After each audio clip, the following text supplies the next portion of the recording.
자, 이제 오늘 본문 1절 말씀을 같이 한번 읽어보시겠습니다. 고린도후서 2장 1절 말씀 같이 읽으십니다.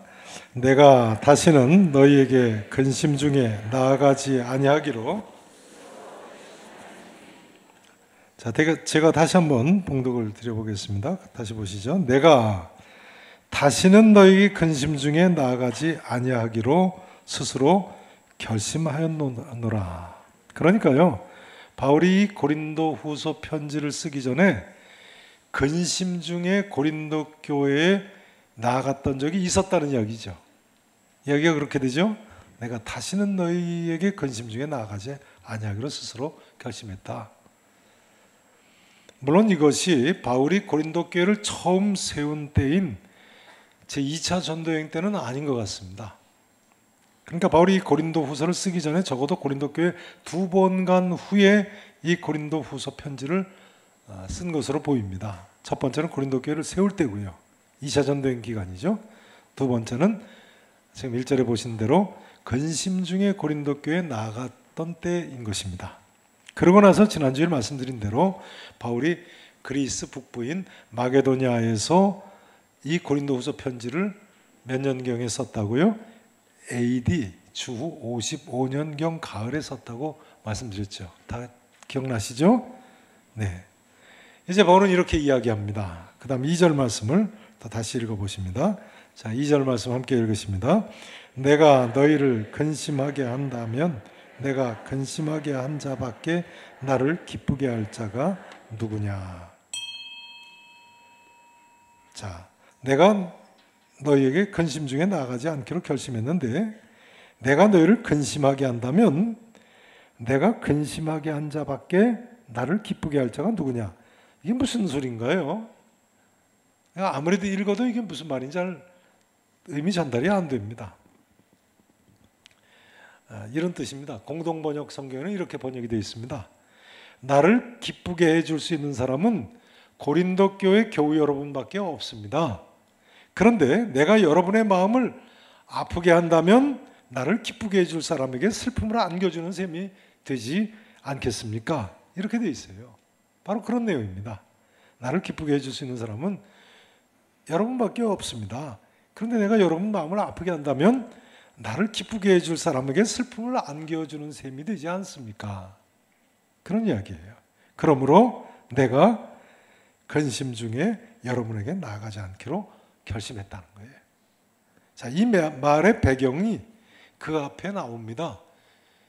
고린도후서 1장 23절 말씀인데요. 같이 한번 보시죠.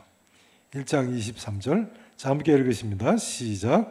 내가 내 목숨을 걸고 하나님을 불러 증언하시게 하노니 내가 다시 고린도에 가지 아니한 것은 너희를 아끼려 함이라.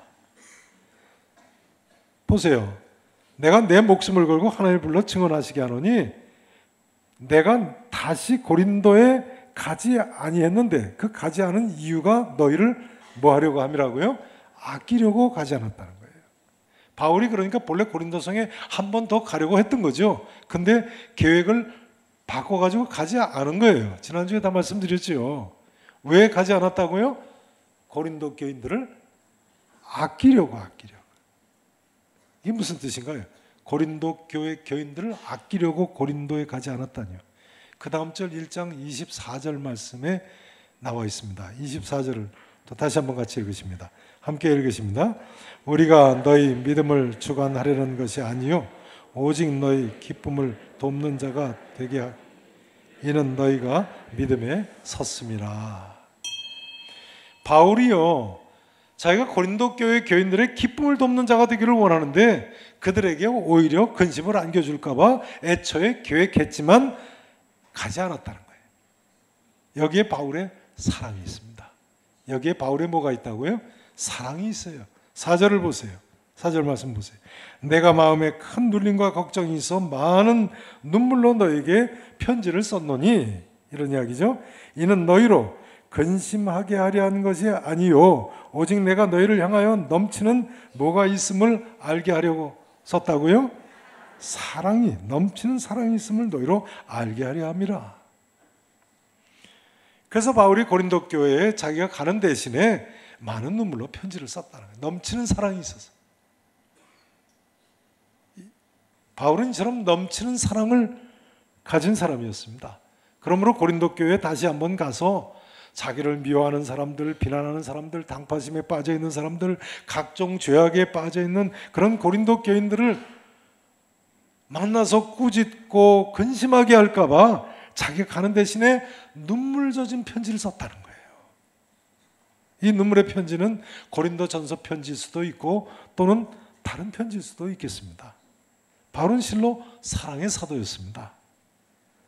자기를 미워하고 비난하고 괴롭히던 사람들을 위해서 다시 찾아가면 그들에게 근심을 안겨줄까 봐 아예 찾아가지 않고 눈물을 흘리며 권면의 편지를 썼으니 말이죠. 가서 꾸짖으면 그 사람들이 염려해서 근심하게 될까 봐, 근심에 빠질까 봐, 근심을 안겨줄까 봐 눈물로 권면하며 편지를 썼다니요. 근데 여러분 어떻게 생각하십니까? 이것이 흡사 멀리 떨어져 있는 아들 탕자에게 편지를 쓰는 부모의 심정과 같다고 생각되지 않으십니까? 멀리 떨어져 있는 탕자 아들에게 눈물의 편지를 쓰는 부모의 심정입니다. 이것은 또한 죄짓고 하나님을 떠난 인생들에게 사랑의 편지를 쓰시는 하나님의 심정과도 같은 것입니다. 여러분 아시죠? 우리 하나님 아버지의 이 사랑의 편지가 바로 이 성경 말씀인 것입니다. 여기 우리 하나님 아버지의 사랑의 결과 눈물의 편지가 있는 것입니다. 그런데 여러분, 하나님의 이 사랑은 사실은 짝사랑입니다. 짝사랑이라고 아십니까? 짝사랑이라고 아셔요? 네. 해보셨습니까? 네. 바울은 지금 짝사랑을 하고 있는 거예요. 고린도 교인들 중에는 사도 바울의 사랑을 받아들이지 않고 있는 사람들이 있는데 말이죠. 바울 혼자만 내가 너희를 향하여 넘치는 사랑이 있다고 하면서 그 고백과 함께 눈물을 흘리면서 사랑의 편지를 쓰는 것이니까요.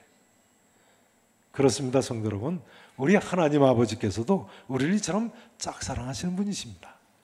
우리 인간들은 모두가 하나님 버리고 멀리 떠났어도요, 하나님께서만은 끝없는 사랑으로 우리를 향해서 이처럼 내가 너를 사랑한다고, 내가 너를 사랑한다고 짝사랑의 편지를 눈물로 쓰신 거예요. 여러분, 하나님의 이 사랑을 이해하실 수 있기를 진심으로 바랍니다. 하나님 우리를 짝사랑하시는 분이세요. 그러니 우리가 하나님 아버지를 조금만이라도 이해한다면 우리 하나님께서는 틀림없이 요즘 애들 말로 감동 먹으실 겁니다.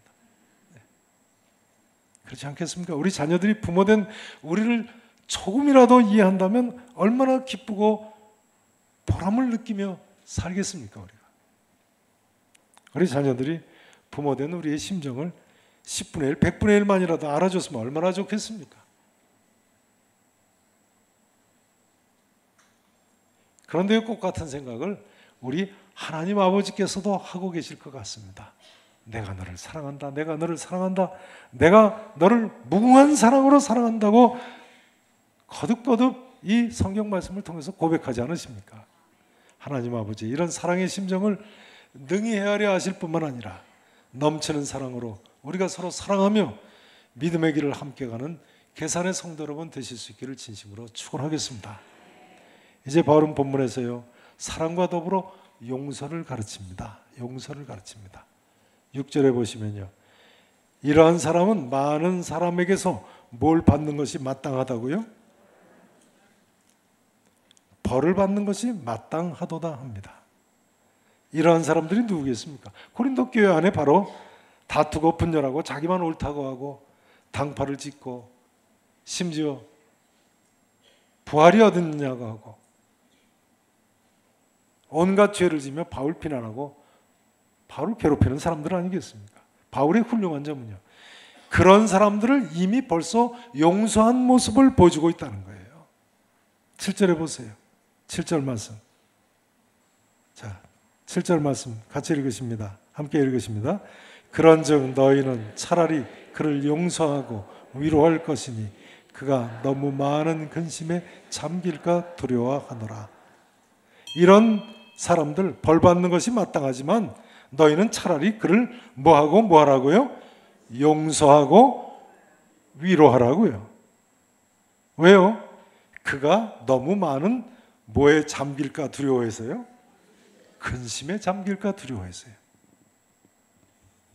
차라리 그런 사람들 용서하고 위로해라. 여러분, 이것이 부모님들의 자식 사랑하는 모습 아닙니까?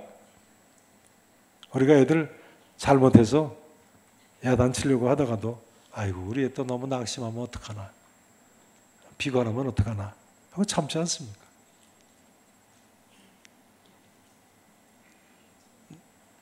별로 안 그러시는 것 같은데요.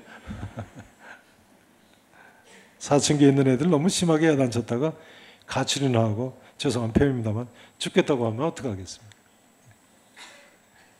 자녀들 키우시기 참 힘드시죠. 우리 여전사님이 그러세요. 여전사님 한 분이 신방 다니면서 사춘기 애들 이야기를 많이 들었지만 우리 애가 사춘기가 돼 보니까 사춘기가 보통 힘든 게 아니라고. 부모로서 그야말로 자녀들이 너무 많은 근심에 잠길까 두려워하는 것이 마땅합니다. 마음을 상처받고 낙심하고 비관할 수 있으니 말이죠. 여기 근심에 잠긴다는 말은요, 본래는 근심에 삼키울까 하는 그런 뜻입니다. 너무 많은 근심에 삼키울까 조심하셔야 돼요. 사도 바울은 잘못한 사람들일지라도요, 벌 받는 것이 마땅한 사람이라고 할지라도 바로 이런 사랑의 모습, 이런 용서의 모습을 먼저 보여주고 있는 거예요. 용서는 사랑의 한 단면입니다. 용서는 사랑의 실천적인 면입니다. 용서하지 않는 사랑이란 있을 수 없는 것입니다. 사랑함으로 비난한다? 있을 수 없는 일입니다. 사랑함으로 도저히 용서할 수 없다? 있을 수 없는 일입니다. 그런데 사실 생각해 보면요, 일찍이 고린도전서 편지에서 사도 바울은요, 이 사실을 이미 고린도 교인들에게 가르쳤어요. 뭐라고 가르쳤습니까? 사랑은 오래 참고, 사랑은 온유하며, 사랑은 성내지 아니하며, 사랑은 모든 것을 참으며 모든 것을 견디는 이라 했습니다. 이렇게 가르친 바울로서 오늘 이런 사랑의 모습을 보이는 것은 당연하다고 할 수밖에 없습니다. 그러니까 이런 이야기도 됩니다. 우리도 누군가를 사랑한다면요, 어떤 경우에도 이처럼 용서해야 되는 것입니다. 틀림없으시죠? 우리도 사랑한다면 어떤 경우에도 용서하셔야 돼요. 가정에서도 용서하시고, 교회에서도 용서하시고, 부부간에도 용서해야죠. 직장에서도 용서하셔야 돼요. 설교 시간에 시작부터 눈 감고 주무시는 분도 용서가 되네요.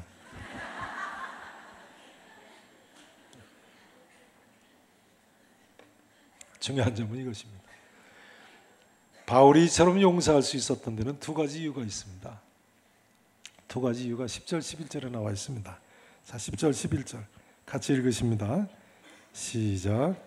너희가 무슨 일이든지 누구를 용서하면 나도 그리하고, 내가 만일 용서한 일이 있으면 용서한 그것은 너희를 위하여 그리스도 앞에서 한 것이니, 이는 우리로 사탄에게 속지 않게 하려 함이라.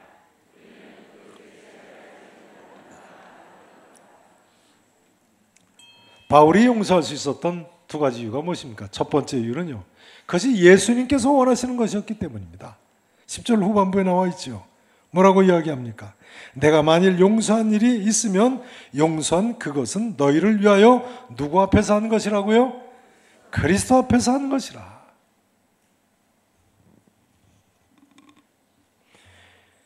바울은 예수님께서 용서하기를 원하시기 때문에 자기도 용서한다는 거예요. 그렇죠. 우리가 서로 용서하며 살기를 원하시는 분, 이 세상에 누구보다도 예수님이실 것입니다. 왜냐하면 예수님께서는 자기 생명을 바쳐 돌아가시기까지 하면서 죄악에 빠진 우리를 용서하셨기 때문에 그렇습니다. 이런 예수님께서 이렇게 말씀하시지 않았습니까? 용서하라. 70번씩 7번이라도 용서하라. 7번을 70번까지라도 용서하라. 마태복음 18장에서 베드로가 예수님께 주여, 형제가 내게 죄를 범하면 몇 번이나 용서하여 주리까? 7번까지 하오리까 하니까요. 7번뿐 아니라 7번을 7번까지라도 할지니라. 그러니까요, 우리는 우리가 상상하는 그 이상으로 용서하며 살아야 되는 거예요. 예수님께서 원하시는 용서는 언제나 우리의 한계라고 생각하는 그 이상까지도 용서를 원하시는 거예요. 그것까지도 용서하라. 그것까지도 참아라. 그것이 분명히 주님 뜻입니다.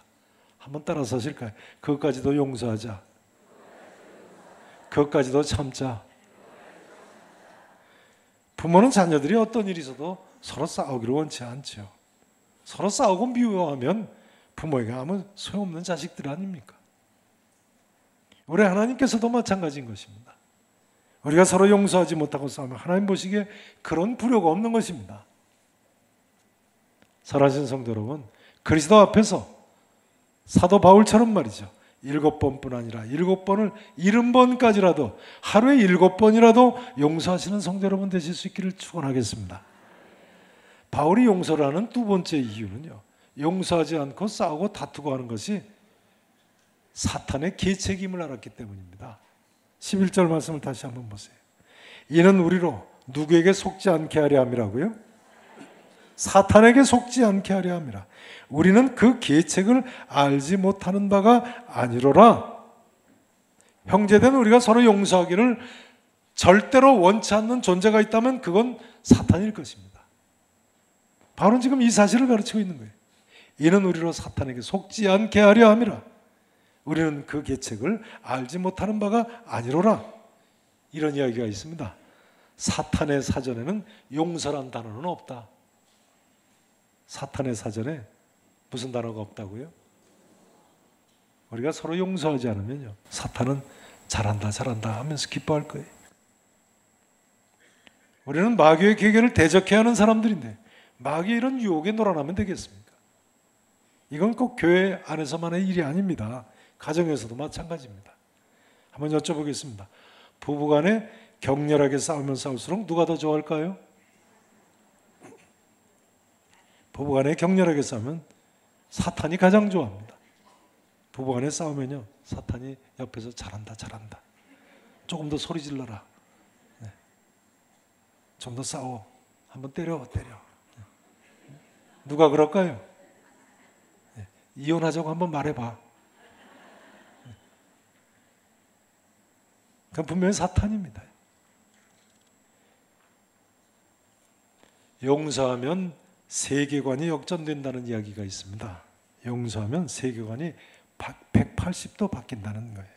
기적의 행로, A Course in Miracles라는 책에 나오는 글입니다. 이렇게 쓰고 있습니다. 왜냐하면 용서받은 세계는 천국의 입구가 되기 때문이다. 단 한 사람의 죄수도 없이 우리 모두가 자유로워진다고 쓰고 있어요. 용서하면 세계관이 역전된다. 용서받은 세계는 천국의 입구가 된다. 단 한 사람의 죄수도 없이 우리가 모두가 자유로워진다. 그러니까 용서는 우리를 모든 억압으로부터, 억압된 감정이나 분노나 원망이나 복수심 같은 데서부터 자유롭게 해주는 거예요. 그러니 사탄이 용서하는 걸 좋아하겠습니까? 제임스 맥그레거라는 분은 이렇게 쓰고 있습니다. 용서는 모든 것을 치료한다. 용서하면 우리가 치료받는다는 거예요. 우리가 용서하는 사람이 이렇게 이야기하고 있어요. 용서는 우리의 마음을 열게 하고 우리의 감정을 해방시키며 우리 몸속에 갇힌 에너지를 분출시켜 우리의 인생을 자유롭게 만든다고 했어요. 그러니까 용서는 용서받는 사람만 좋은 것이 아니라 누구에게 좋습니까? 용서하는 사람에게 좋은 거예요. 용서하는 사람만이 참 자유를 느끼고 회복을 맛보고 참 기쁨을 누릴 수 있으니까요. 이런 자유로운 삶, 이런 참 기쁨의 삶을 누리실 수 있기를 진심으로 축원합니다. 자, 이제 중요한 세 번째 주제입니다. 한 가지 반드시 더 생각해 볼 점이 있습니다. 그럼 우리가 언제까지 용서해야 할 것인가 하는 점입니다. 언제까지 용서해야 할 것인가? 우리가 용서를 하되 언제까지 용서를 해야 하는 것입니까? 7번뿐 아니라 7번을 70번까지라도 할지니라 하면 모든 것을 언제나 끝까지 용서해야 된다는 그런 말씀 같습니다만 사실은 그렇지 않습니다. 자, 고린도후서 16장 1절 2절을 보시겠습니다. 고린도후서, 같은 고린도후서죠. 13장입니다. 13장 1절 2절.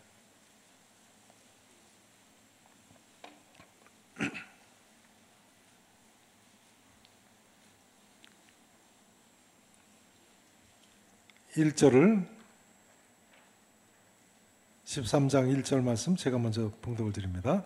내가 이제 몇 번째 너에게 가겠다고요?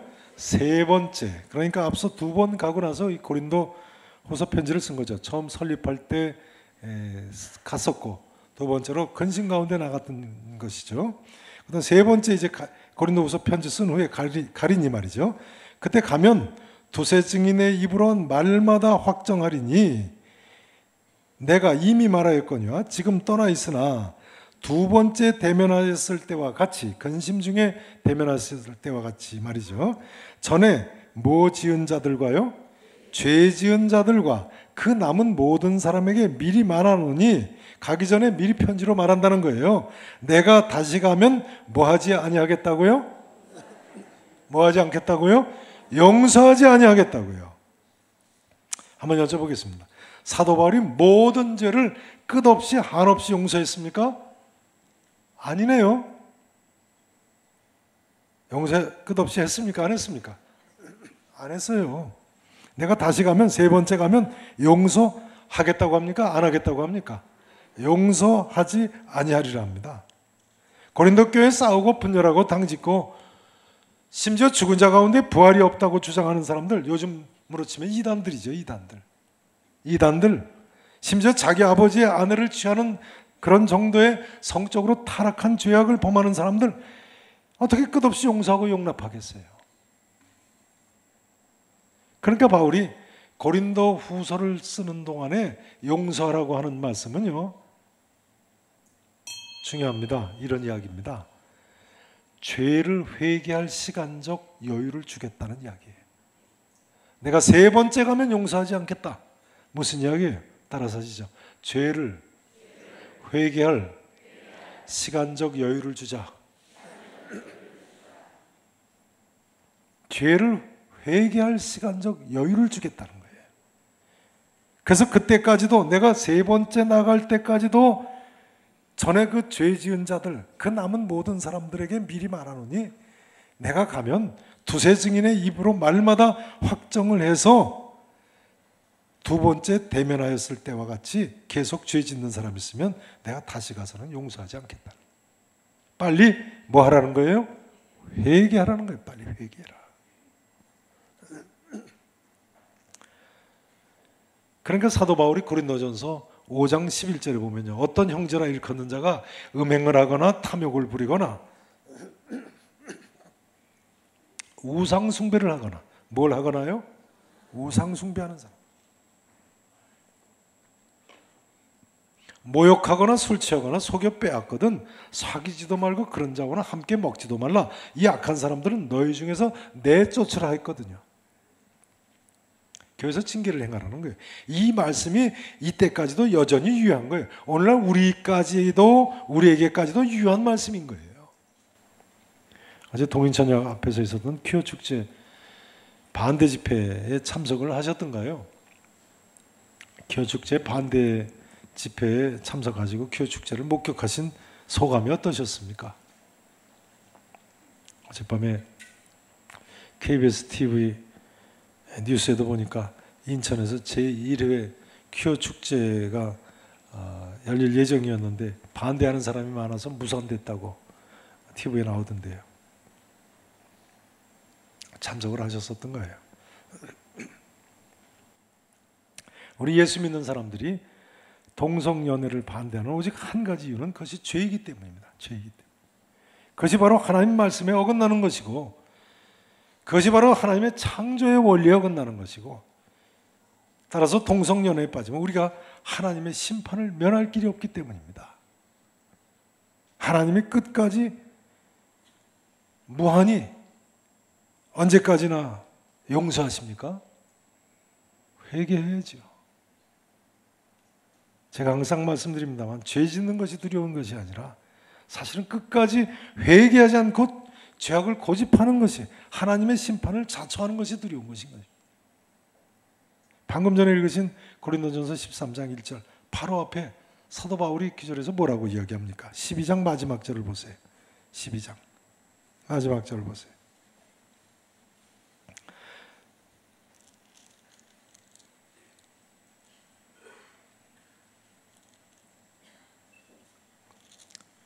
12장 20절 한번 보세요. 20절, 21절을 보십니다. 내가 갈 때, 이제 세 번째 갈 때 말이죠. 너희를 내가 원하는 것과 같이 보지 못하고 회개하고 돌이키는 것을 보기를 원하는데 계속 죄악 가운데 거한다는 이야기예요. 보지 못하고 또 내가 너희가 원하지 않는 것과 같이 보일까 뭐 한다고요? 두려워한다는 거예요. 회개가 하지 않고 죄를 돌이키지 않는 것을 두려워한다는 거예요, 바울이요. 그다음 보세요. 또 다툼과 시기와 분냄과 당짓는 것과 비방과 수군거림과 거만함과 혼란이 있을까 뭐 한다고요? 두려워한다는 거예요, 바울이요. 죄악 가운데 계속 거할까 두려워한다는 거예요. 회개하지 않고. 21절 보세요. 또 내가 다시 갈 때 내 하나님이 나를 너희 앞에서 낮추실까 두려워하고. 이게 무슨 이야기예요? 바울이 아무리 옳은 이야기라도 저들이 받아들이지 않고 사도 바울이 하나님 앞에 낮아질까 두려워한다는 거예요. 저들이 회개하지 않아서요. 그다음 보세요. 또 내가 전에 지은 죄를 지은 여러 사람의 그 행한 바 더러움과 그다음 단어가 뭐예요?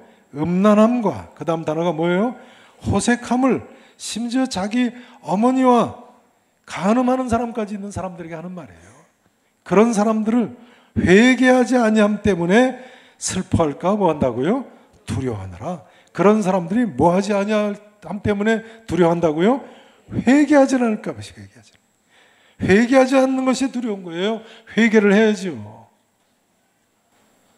어제 현장에 있던 한 전도사님이 저한테 카톡으로 그렇게 문자를 보냈어요. 퀴어 축제에 참여한 사람들의 90%가 10대로 보인다. 중고등학생들 같이 보인다. 중고등학생들. 뭐 저는 이쪽에서 예배 드리라고 이제 아직 그쪽에 가기 전에 문자가 왔어요. 여기 지금 얘네들 중고등학생들이 90%인 것 같다. 실제로 가보니까 야, 이거 정말 우리나라가 큰일 났구나 하는 생각이 들어요. 저 어린 나이에 청소년들이 왜 이렇게 되는 걸까? 정말 마음이 무겁더라. 회개하라고 해야죠. 회개하라고. 돌이키라고 해야죠. 심지어 요즘 중고등학생들이 이게 입에 담을 수가 없어요. 동성애 아르바이트 하는 남자애들이 있다. 동성애 아르바이트 하는 남자. 젊은이들이 병 들어가고 있는 거예요. 병 들어. 그걸 축제라고 벌려주고 판을 지켜주면 되겠어요, 나라에서. 회개하고 돌이켜야지만 우리 모두에게 살 길이 있는 거예요. 회개하라고 하면요, 동성애 하는 거 회개하고 돌이키라고 그러면 우리는 동성애를 할 뿐이지 당신들은 동성애 안 해도 더한 죄 짓지 않느냐고 또 반문합니다. 우리는 회개했다고 그러면 회개한 사람이 그러냐고 또 반문하지. 여러분 정신 차리셔야 돼요.